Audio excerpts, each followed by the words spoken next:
uma série de pregações.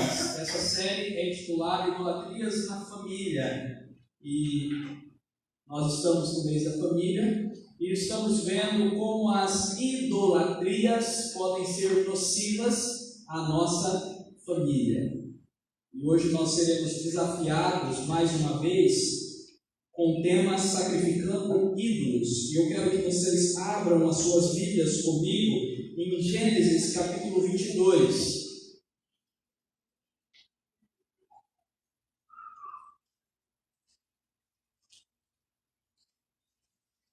Gênesis capítulo 22, versículo 1 a 19.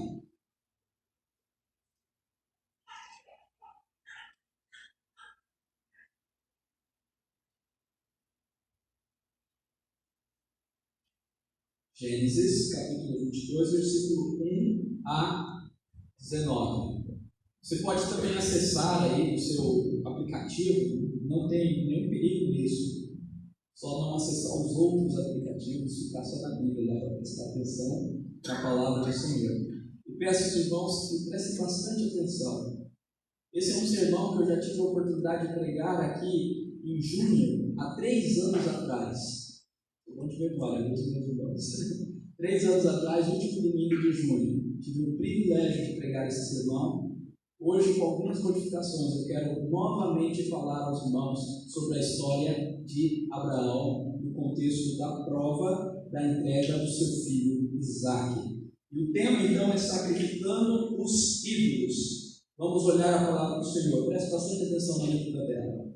Diz assim: depois destas coisas, pôs Deus Abraão à prova e lhe disse: Abraão. Este lhe respondeu: eis-me aqui. Acrescentou Deus: por favor, toma o teu filho, teu único filho, Isaque, a quem amas, e vai-te à terra de Moriá, oferece-o ali em holocausto, em sacrifício, sobre um dos montes que eu te mostrarei.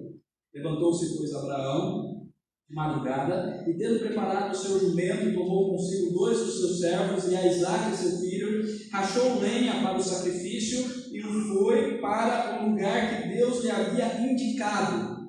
Ao terceiro dia, erguendo Abraão os olhos, viu o lugar de longe. Então disse a seus servos: esperai aqui com o jumento, eu e o rapaz iremos até lá, e havendo adorado, voltaremos para junto de vós. Tomou Abraão a lenha do holocausto, do sacrifício, e a colocou sobre Isaque, seu filho. Ele, porém, levava nas suas mãos o fogo e o cutelo, o fogo e a faca e a espada. Assim caminhavam ambos juntos. Quando Isaque disse a Abraão, seu pai: meu pai, respondeu Abraão: eis-me aqui, meu filho. Perguntou-lhe Isaque: eis o fogo e a lenha, mas onde está o cordeiro para o holocausto? Respondeu Abraão: Deus proverá para si, meu filho, o cordeiro para o sacrifício, para o holocausto, e seguiram ambos juntos. Chegaram ao lugar que Deus lhe havia designado. Ali edificou Abraão um altar. Sobre ele dispôs a lenha, amarrou Isaque, seu filho, e o deitou no altar em cima da lenha. E estendendo a mão, tomou o cutelo para imolar o filho. Mas do céu lhe brandou o anjo do Senhor: Abraão, Abraão. Ele respondeu: eis-me aqui. Então lhe disse: não estendas a mão sobre o rapaz e nada lhe faças, pois agora eu sei que temes a Deus, porque não me negastes o filho, o teu único filho. Então Abraão, erguido os olhos, viu atrás de si um carneiro preso pelos chifres entre os arbustos. Tomou Abraão o carneiro e o ofereceu no holocausto em lugar de seu filho. E pôs Abraão por nome àquele lugar: o Senhor proverá. Daí dizer-se até o dia de hoje: no monte do Senhor proverá. Então do céu bradou pela segunda vez o anjo do Senhor a Abraão e disse: jurei por mim mesmo, diz o Senhor, por quanto fizeste isso e não me negaste do teu único filho, que deveras que deveras te abençoarei, e certamente multiplicarei a tua descendência como as estrelas dos céus, e como a areia na praia do mar. A tua descendência possuirá a cidade dos seus inimigos. Nela, na descendência, serão benditas todas as nações da terra, porquanto obedeceste a minha voz. Então voltou Abraão aos seus servos, e juntos foram para Berseba, onde fixou residência. Amém. Deus abençoe a sua palavra, e agora a meditação nela, em nome de Jesus. Existe uma verdade, meus irmãos, que é amplamente atestada por vários pensadores da história humana, e hoje eu quero começar meditando nessa verdade. Existe um vazio em nós. Na verdade, essa série, quando fala sobre idolatria, ela tende a mostrar esse vazio que existe em nós. E vários pensadores eles vêm explorar isso. Existe um vazio em nós que somente Deus pode preencher. Um deles, um poeta chamado Dostoiévski, ele diz: há um vazio no homem do tamanho de Deus. Entre outros personagens, há um também chamado Blaise Pascal, que diz: há um vazio no formato de Deus no coração do homem.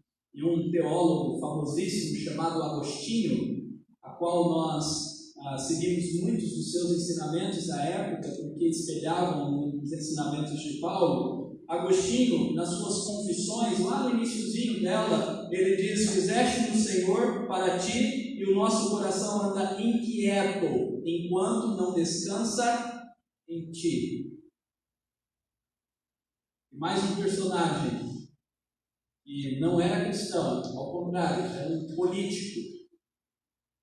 Ele diz o seguinte: as alegrias incompletas deste mundo jamais satisfarão o coração do homem, ou o coração humano. Isso é Tolkien. Irmãos, todos esses camaradas que eu citei aqui, eles estão falando de uma única coisa: que o coração do homem tem um vazio, e esse vazio só pode ser saciado por Deus.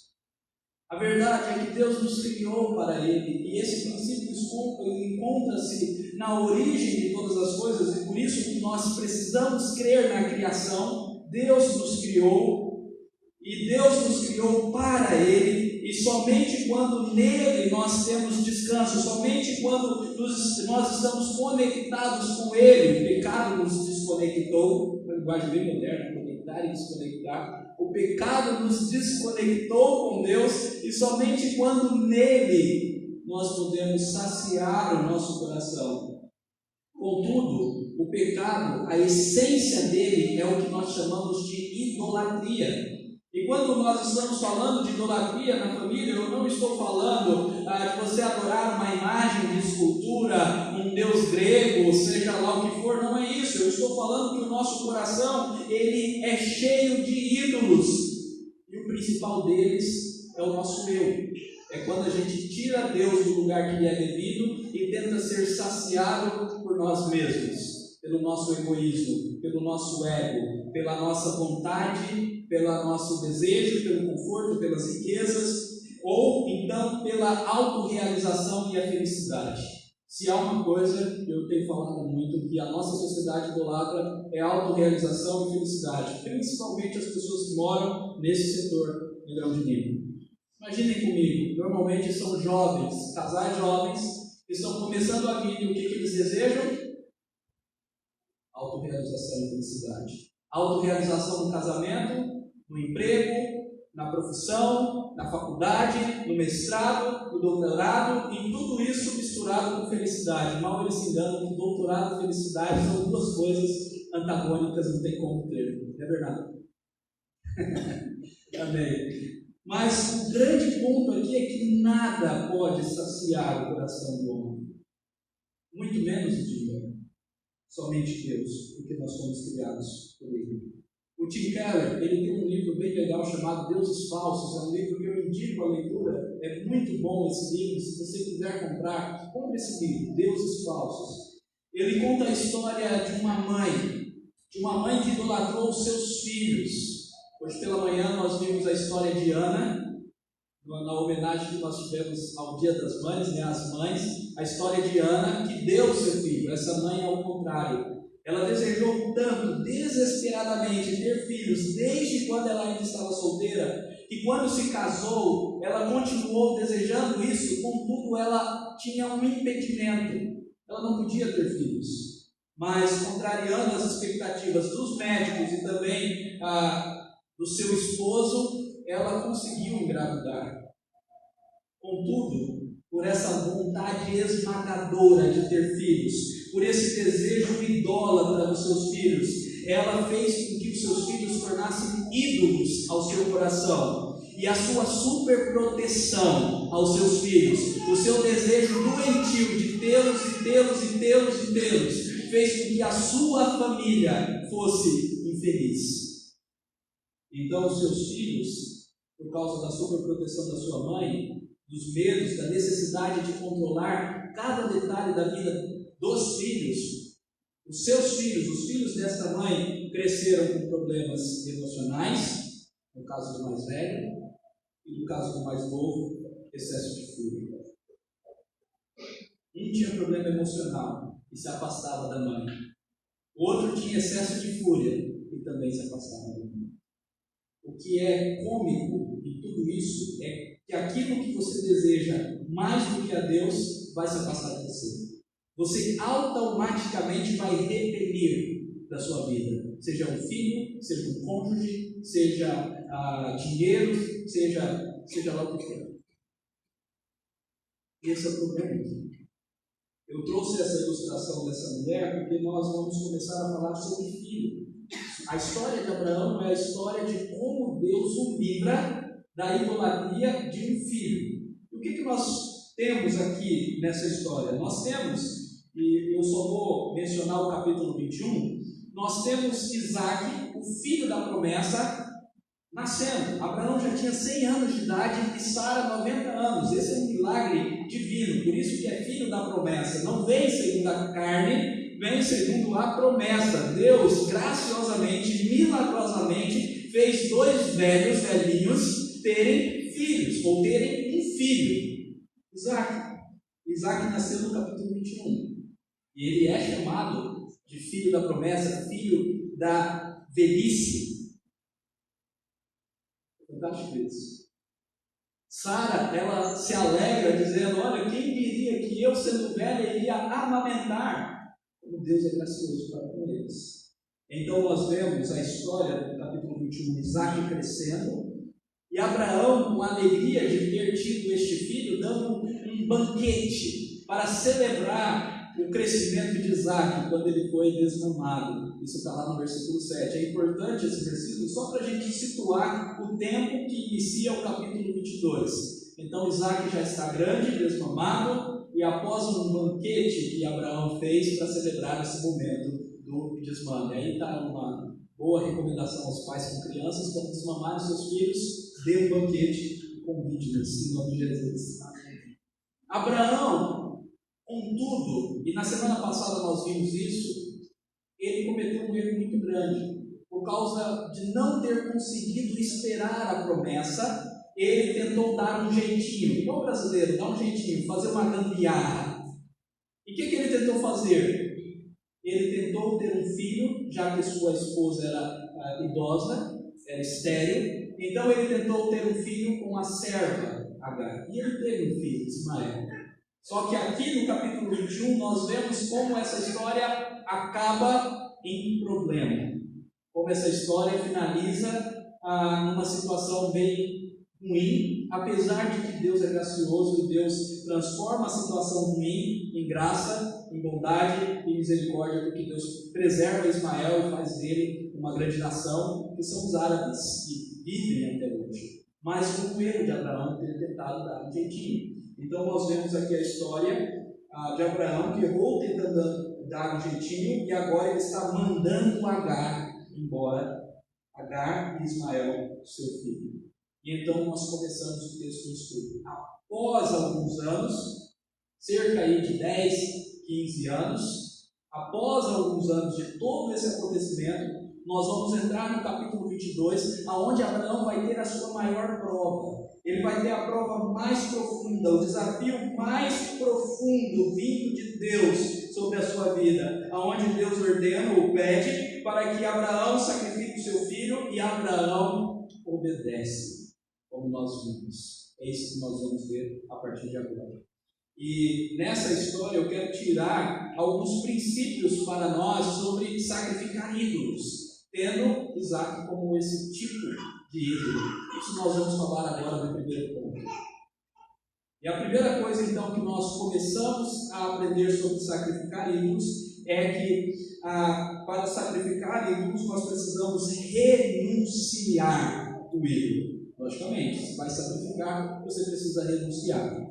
E aqui nós vemos na história Deus provando a fidelidade de Abraão, a fidelidade, a fé, o compromisso de Abraão com a aliança. Vamos olhar o versículo 1 e 2 aqui. Depois dessas coisas, como eu informei, depois dessas coisas aqui, existe um hiato temporal de pelo menos 10 a 15 anos, pois Deus Abraão à prova. Ele disse: Abraão, e ele respondeu: eis-me aqui. Acrescentou Deus: toma o teu filho, o teu único filho Isaque, a quem amas, e vai-te à terra de Moriá. Oferece-o ali no local sobre um dos montes que te mostrarei. Meus irmãos, a primeira coisa que nós precisamos definir aqui, antes de continuarmos, é o que é prova. Nós estamos diante de algumas versões bíblicas, trazem aí um título, que não está no original, mas é um título para nos auxiliar: Deus prova Abraão. O que é prova? O que é essa provação? E nós precisamos entender que essa provação aqui não é uma tentação, não é algo para que Abraão reprove, não é isso que Deus está fazendo. Mesmo porque Tiago nos ensina que Deus ninguém tenta. Deus não tenta ninguém, Deus não tenta tirar as pessoas do caminho certo. E Tiago explica muito bem que nós somos tentados segundo a nossa própria cobiça. Mas Deus, ao contrário, então, prova aqui, esse é o significado mais rico desse termo em hebraico que aparece, prova aqui, é não induzir um erro, mas é testar alguém para que essa pessoa seja melhorada.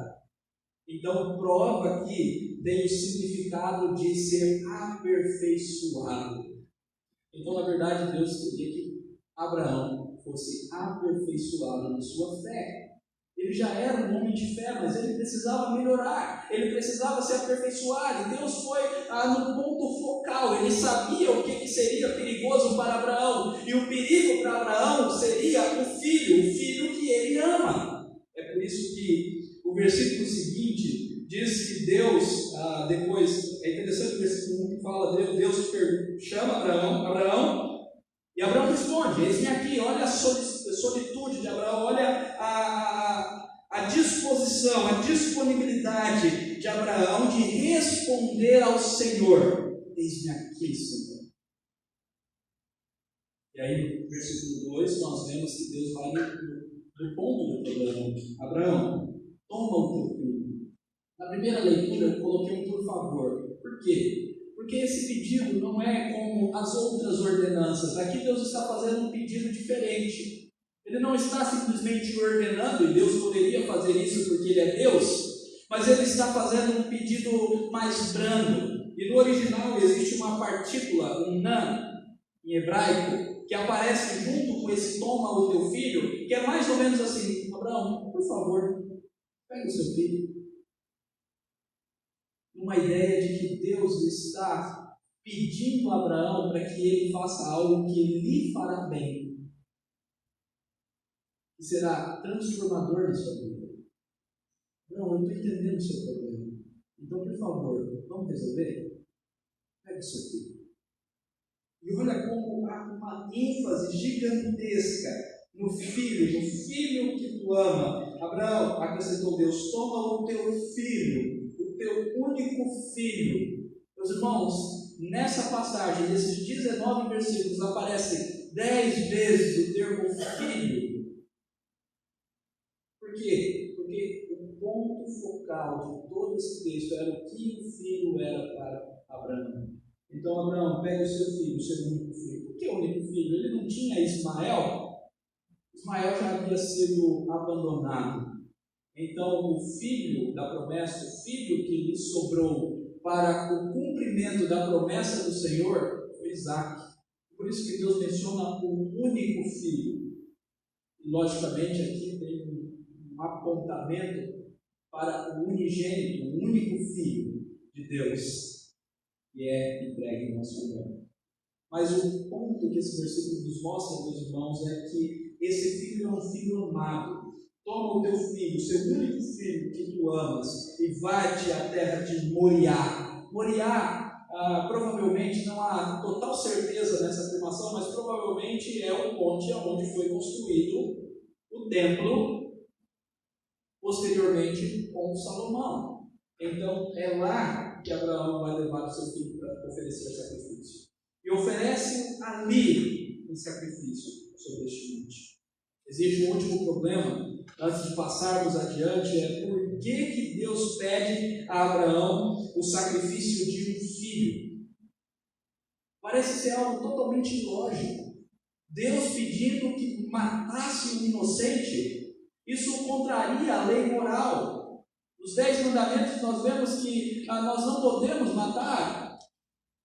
E nós vemos que aquele que mata inocente não será tido por não culpado. Então por que Deus pede um filho? Pede um sacrifício humano, sendo que isso é uma coisa que nós não vemos em ocasião nenhuma nas Escrituras Sagradas? Interessante essa pergunta. E algumas pessoas vão dizer que aqui Deus estava querendo colocar Abraão à prova pelo caráter da loucura da ordenança. E é plausível, sim, porque Abraão obedeceu independentemente daquilo que Deus estava pedindo.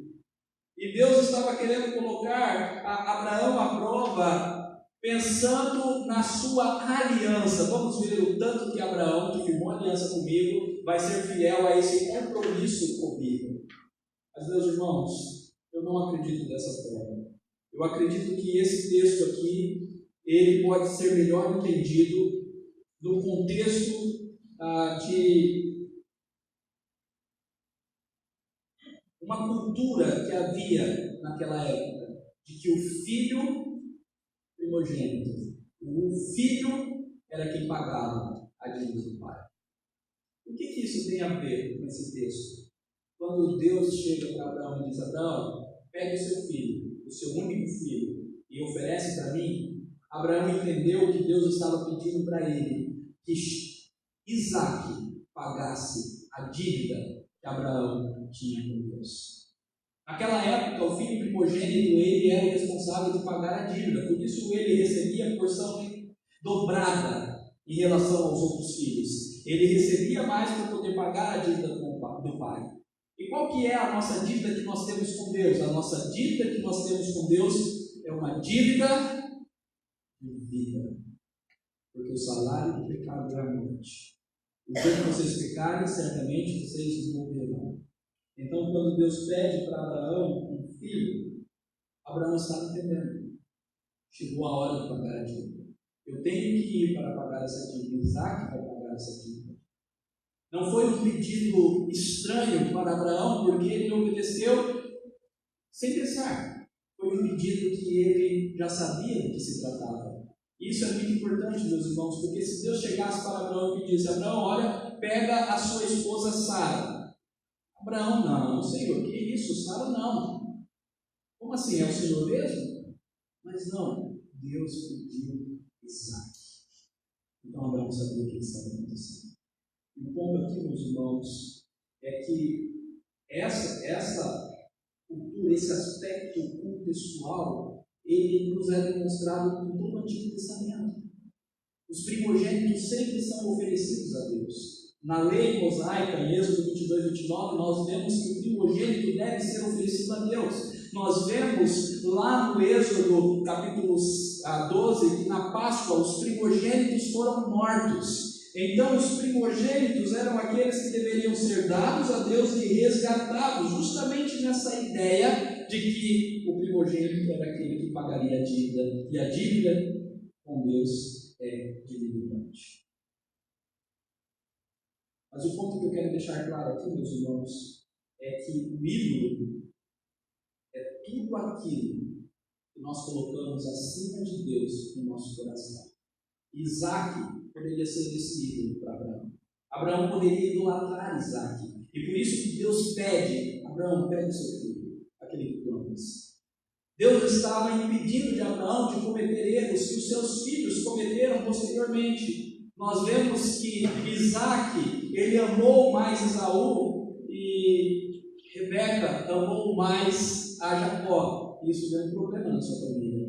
Nós vemos que Jacó amou mais a José. Isso deu um problema na sua família. Então Deus está fazendo aqui, de maneira misericordiosa, a Abraão, um livramento de uma idolatria que poderia ser destrutiva ao seu lar. E da mesma forma, meus irmãos, nós podemos estar com o coração cheio de idolatria, seja o amor, o dinheiro, o sucesso, a aprovação, cônjuge e até filhos. E precisamos da graça do Senhor. Precisamos renunciar os nossos ídolos e entregar o nosso ídolo. Amém? Em segundo lugar, meus irmãos, nós vemos nesse ato de abandonar os ídolos, de sacrificar os ídolos, a fé de Abraão na prática. Abraão entrega Isaac com confiança e fé. Dos versículos 3 a 10, nós vemos essa história acontecendo. E a primeira coisa que nós vemos aqui é Abraão tomando uma atitude. Isso é muito importante, porque se nós queremos abandonar ídolos, se nós queremos sacrificar ídolos, é importante a atitude. É importante nós agirmos. Então é isso que está acontecendo aqui. Abraão, ele está agindo. Ele levanta de madrugada, ele pega o seu filho e ele vai. Ele levanta de madrugada, ele tira a lenha. Até isso ele faz. Ele pega 2 servos e ele começa a ir. No versículo 4, nós vemos que ao terceiro dia, ele olha de longe e ele vê o monte. É bem interessante os números das Escrituras Sagradas, porque sempre quando nós vemos o número 3, ou 3 dias, ou ao terceiro dia, é porque algo de fato significativo vai acontecer. Assim como Jesus ressuscitou ao terceiro dia, Jonas voltou da baleia, e por aí vai. Ao terceiro dia, ele está caminhando 3 dias, refletindo sobre aquilo que o Senhor lhe pediu, e ao terceiro dia ele olha o monte e ele diz aos servos: fiquem aqui, porque eu e o menino vamos adorar a Deus. E então ele coloca a lenha sobre Isaac. É interessante isso, porque Isaac ele tinha já a idade suficiente de carregar lenha. Isaac, não como muitas vezes nós somos ensinados, não era uma criança, já era um jovem para a vida adulta. Há alguns comentaristas que acreditam que Isaac aqui já tinha 30 anos de idade. Por 2 motivos: para apontar para Cristo, a idade perfeita de Cristo, e também pelo motivo da morte de Sara, que aconteceu exatamente mais ou menos quando Isaac tinha essa idade, e é imediatamente citada a morte de Sara depois deste evento. Mas estimamos aí de 15 a 30 anos de idade. Ele já tinha força para carregar a lenha. Ele já era um jovem, um homem. E ele está carregando a lenha. Abraão, porém, não deixou o cutelo, a faca, a peixeira com ele. Abraão carregou a faca. A ideia de uma cruz, de aquilo ser o seu peso, o seu fardo. E ele carregou até o final. Lá no versículo 7, Isaac então pergunta a Abraão: meu pai? Respondeu Abraão: eis-me aqui, meu filho. Aonde há, meu pai, filho, para mostrar essa relação entre um e o outro. Então Isaac diz: eis o fogo e a lenha, mas onde está o cordeiro para o holocausto? Isaac sacou. Está faltando alguma coisa. E Abraão diz: Deus proverá para si, meu filho. Abraão, meus irmãos, ele tinha fé. Mas não uma mera fé. Ele tinha fé na graça do nosso Senhor. Ele tinha fé na provisão do nosso Senhor. É tão fantástico porque essa fé de Abraão era uma fé que levava ele a agir. Ele não esperava meramente ao Senhor, mas ele estava pronto para fazer o que ele foi fazer, e ele estava agindo, ele estava obedecendo. É aquilo que Tiago diz, que a fé ela deve ser evidenciada nas boas obras. Dizer que crê, mas não faz aquilo que crê, você não crê. Se você crê de fato, a fé vai se evidenciar na prática. Abraão cria na providência do Senhor, e o autor de Hebreus diz que ele cria na ressurreição do seu filho, mas ele não deixou de fazer hora nenhuma o que o Senhor pediu. Ele obedeceu, ele continuou, e ele foi, porque ele cria na provisão do Senhor. Então ele chegou ali no lugar que havia designado e amarrou Isaque. É algo fantástico o jeito que esse texto mostra Isaque sem questionar. Já tinha idade para questionar, já tinha idade para tentar segurar o seu pai.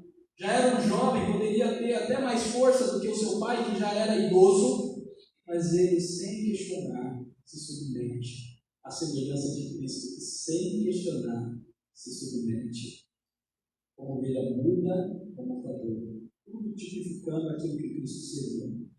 Então, ele é amarrado, Abraão levanta a mão e diz, melhor, estende a mão, pega o cutelo para imolar o seu filho, então Deus impede. Nesse ponto, meus irmãos, antes de passarmos para o versículo seguinte, eu quero mais uma vez destacar que Abraão foi até o fim. Ele estendeu a mão, ele estava pronto, e ele iria fazer, em obediência. Ele estava pronto para sacrificar o seu filho. Ele não fez uma oração superficial. Ele não estava fazendo uma entrega superficial. Ele não estava brincando de ser cristão. Ele não estava brincando de viver aliança com Deus. Ele estava pronto para ir até as últimas consequências. E assim ele ia fazer.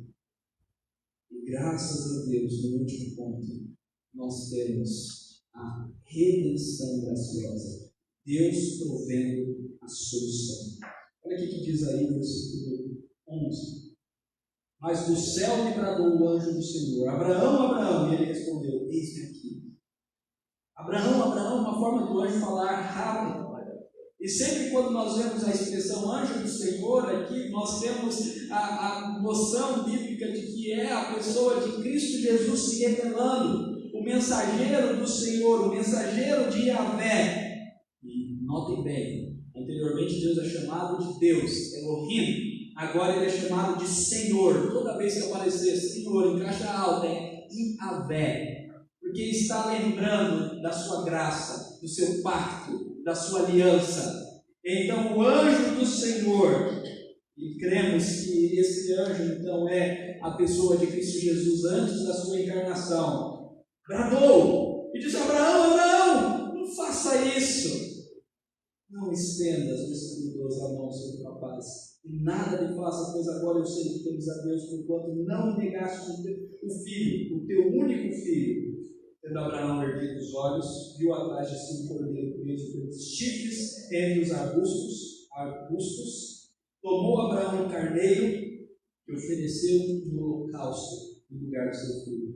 E pôs Abraão por nome naquele lugar: o Senhor proverá. Daí em diante dizer, se até o dia de hoje, no monte do Senhor se proverá. Os irmãos, o que nós temos aqui? Nós temos Deus, então, agindo com graça sobre Abraão e o livrando. É interessante, uma expressão que nós precisamos entender muito bem, é a que está no final do versículo 13, em lugar de seu filho. Deus proveu um sacrifício em lugar dele. Aqui é a primeira noção bíblica de sacrifício substitutivo. Já havia implicitamente em Noé, em Adão, mas aqui é a primeira vez que claramente nós vemos um sacrifício no lugar, ou em lugar de uma pessoa, de um homem, de um pecador. A grande pergunta é, se havia uma dívida, quem que pagou a dívida? Vocês já se perguntaram? Se a dívida com Deus é uma dívida de vida e morte, ou uma dívida de vida, o pecado tem como salário a morte, então aquele que é pecador tem que morrer, e o primogênito é aquele que pagaria a dívida da família. Quem que pagou a dívida? Deus providenciou naquele momento um cordeiro. E Abraão sacrificou no lugar de Isaac. Mas é importante destacar que o sangue do cordeiro, carneiros, não trazem perdão de pecados.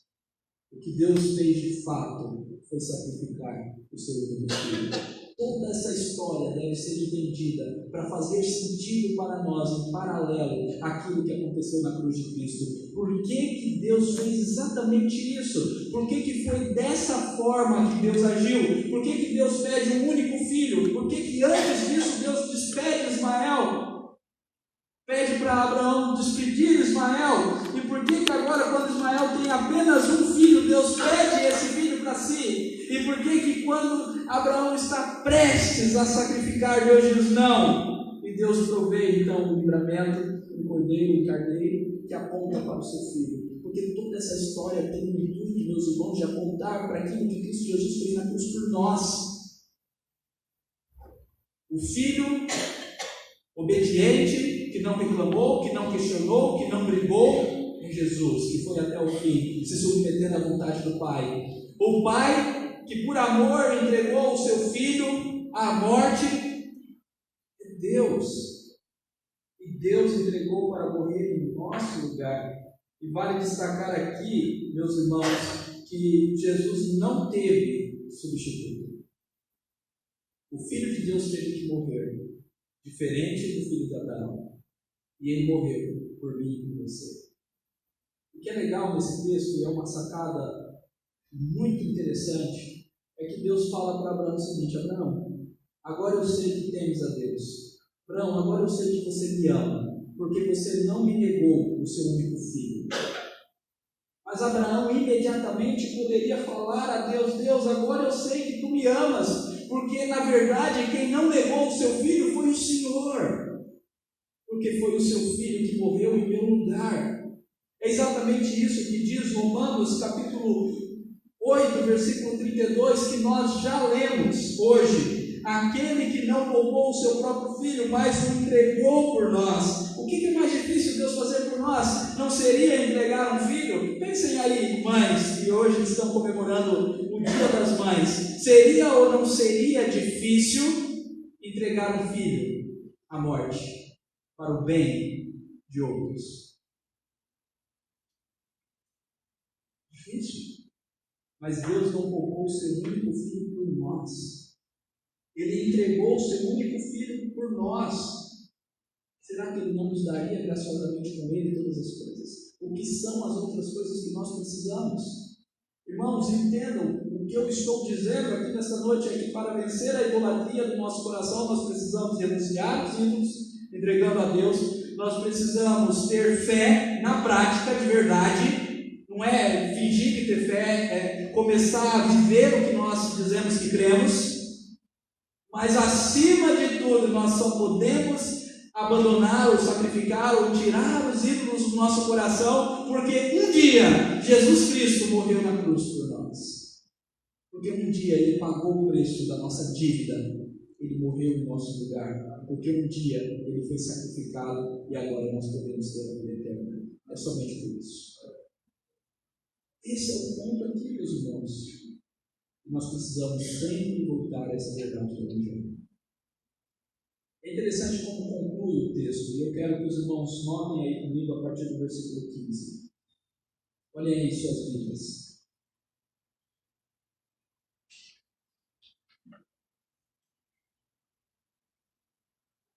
Versículo 15 ao versículo 18. Então do céu bradou pela segunda vez o anjo a Abraão. Disse: jurei por mim mesmo, diz o Senhor, porquanto fizeste isso e não me negaste o seu único filho. Mais uma vez a ênfase de que Abraão não negou o seu filho ao Senhor. entregou ao Senhor. E deveras te abençoarei. Deus está repetindo a grande promessa da aliança. E multiplicarei a sua descendência como as estrelas dos céus, como a areia da praia do mar. A tua descendência, e aqui, literalmente, a tua semente, possuirá a cidade dos seus inimigos. Nela, na semente, serão benditas todas as nações da terra, porquanto obedeceste a minha voz. Amados irmãos, há um reenfatizar da promessa. Abraão obedeceu, olha só, nós cremos que Abraão creu e isso lhe foi imputado por justiça. E não existe nada de errado nisso. A salvação vem unicamente pela fé, não por obras, mas a fé é demonstrada na prática. E quando Abraão, na sua prova, ele obedece a Deus, então é reenfatizado a promessa de que ele será abençoado e terá uma descendência, e de que por meio, e aqui agora eu estou usando semente, por meio do descendente, da semente, serão benditas todas as nações. E Paulo, ele interpreta isso como falando de Cristo Jesus. Por meio de Cristo, se cumpre o versículo 18, nele, na descendência, na semente, serão benditas todas as nações da terra. Você é judeu? Brasileiro? Descendente de italiano? Descendente de árabe? Descendente de português? Você só pode ser salvo porque em Cristo, o descendente de Abraão, o que morreu, não o Isaac que não morreu, o Cristo que morreu, você pode ser salvo. Nele, em Cristo, todas as nações são benditas. Por quê? Porque Abraão decidiu sacrificar. Meus irmãos, a gente caminhar para o final, eu queria antes na prática fazer algumas perguntas para a gente refletir. É um movimento de introspecção. É um movimento para dentro, para você olhar o seu interior, para você ver o que está lá. Algumas perguntas são importantes. E a primeira pergunta, Isaac, nesse texto, ele não é só um tipo de Cristo, apontando para Cristo, mas ele também é um tipo daquilo que pode ser a nossa idolatria. E é lógico eu perguntar para você, quais são os seus Isaques que você precisa sacrificar? Abraão amava Isaac de todo o coração, e Deus o livra de uma idolatria que seria terrível e mortal. Agora, e você? O que você está amando mais do que a Deus? Quais os ídolos que você precisa sacrificar? Seria o dinheiro? Pastor, eu confesso, eu gastei nessas últimas semanas muito dinheiro nessa tal da Mega Sena, tentando ganhar esses milhões e milhões que acumularam. Seria um filho, um cônjuge, uma carreira, um reconhecimento pessoal, seja por meio de diplomas, por meio de mídias sociais, ou até a política. O que você está desejando mais do que a Deus? O que você gasta mais tempo pensando e desejando? O que você busca para saciar a sua alma? Uma última pergunta antes de nós aplicarmos. Qual o efeito que esses ídolos estão gerando na sua vida, mas principalmente falando em família e em sua família? Um pai que idolatra a carreira, trabalha, não tem tempo para ficar com seus filhos. Os seus filhos crescem desejando mais do que tudo o amor do pai. Começam a fazer birras, a se envolver em brigas, a se envolver em problemas no colégio, aonde vai, porque tudo que querem é a atenção dos seus pais. Marido e mulher que vive o dia todo no WhatsApp Em casa são desconhecidos, não conversam, o esposo não sabe o que a esposa está passando, porque está alienado, conversando em grupos de WhatsApp, conversando com outras pessoas que nem tem. O esposo que está tão cheio disso, que já está desejando o adultério com aquela mulher que conversa no WhatsApp.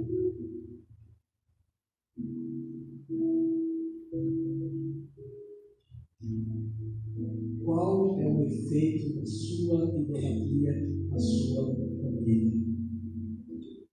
Como aquela mãe que eu contei no início, que pela sua superproteção, tentativa de controlar a vida dos seus filhos, fizeram que seus filhos crescessem emocionalmente dependentes e ao mesmo tempo extremamente irados. Meus irmãos, em nome de Jesus, renuncie o eu e todos os outros erros. A primeira coisa que nós precisamos colocar em prática é a renúncia do eu e dos erros. Na verdade, esse é o primeiro princípio para ser cristão. Jesus disse: aquele que não se renuncia a si mesmo, toma a sua cruz e segue-me, não pode ser meu discípulo. Jesus não está dizendo que vai ser talvez, ele está dizendo não pode, não será. Jesus é forte nisso. Ele está dizendo tem que renunciar pai, mãe, esposa. Jesus fala isso no Evangelho, tem que se renunciar. Tomar a cruz é dizer, não, agora eu estou pronto para morrer, a minha vida já não é mais minha, eu já não fico em autoproteção, buscando comodidade, buscando meu ego. Não, eu estou pronto, eu tomei a minha cruz, eu vou morrer. Matar o ego, o eu. Se você está achando que você pode ser cristão sem renúncia, meu irmão, você está enganado, isso não é bíblico. E por mais que seja pregado isso lá fora, não é verdade. Nós precisamos falar o que Jesus disse. Em nome de Jesus. Em segundo lugar, então tenha fé. A renúncia do eu é o que nós chamamos de arrependimento. É quando você diz, eu preciso de ajuda, eu preciso de Deus. Você se arrepende, você reconhece que você é pecador e se arrepende dos seus pecados. Mas a fé é quando nós temos a certeza de que nós precisamos só de Cristo e nada mais em Cristo pode nos salvar, porque Ele já morreu por nós e Ele pode nos resgatar. Mas hoje nós aprendemos em Abraão que por mais que ele creu, isso lhe foi imputado por justiça. A sua fé, como Tiago nos diz, é demonstrada pelas suas obras. Então, se você diz que creu, e se creu de fato, eu tenho plena certeza de que isso vai mudar o seu viver. Crente verdadeiro é crente transformado. Não porque você vai ter força própria para isso, força de vontade. Aqui, meus irmãos, não é autoajuda, não. Se você quiser autoajuda, você vai buscar lá fora. 10 passos para ser não sei o quê. Não. Aqui é o Evangelho. Você é transformado não porque você é bom, mas porque o Espírito passa a mudar você. E é impossível um coração ter o Espírito e não ser um coração obediente. Não se engane. O Espírito nos leva a obedecer. A fé na prática. Você crê? Então pratique o que você crê. Tenha esse compromisso com a aliança. É tão fantástico como Abraão tinha um compromisso com a aliança com Deus. Ele levou a sério até o fim. E como nós não levamos a sério, eu falei isso na ceia. Nós rompemos e quebramos a aliança com Deus todos os dias. Nós nos comprometemos com Deus. Nós pensamos que é algo banal. Assim como as alianças que fazemos nos nossos relacionamentos. Quantos divórcios hoje tem? Por por causa de falta de compromisso. Meus irmãos, nós precisamos honrar mais os nossos compromissos, as nossas alianças que fazemos. Porque a aliança é uma coisa séria para Deus. Em nome de Jesus. Mas confie na provisão bondosa do Senhor. Porque mesmo que sejamos pecadores, Deus ele vem, Deus ele provê, Deus nos ajuda e Deus derrama a sua graça. Assim como foi com Abraão. Abraão ele foi até o fim confiando que Deus iria ressuscitar o filho. Mas Deus nem permitiu que Abraão sujasse a sua mão de sangue. Porque Deus prometeu. Tenha alegria, meu irmão, e gratidão pela redenção, porque os nossos primogênitos hoje não precisam morrer. Como no Egito, que os primogênitos morreram para a Páscoa acontecer, nas casas daqueles que tinham sangue do Cordeiro, o anjo da morte não entrou.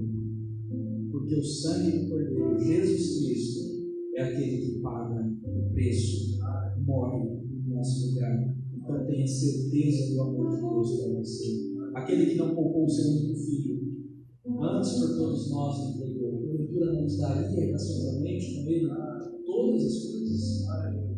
Só para finalizar, meus irmãos, ficamos de pé.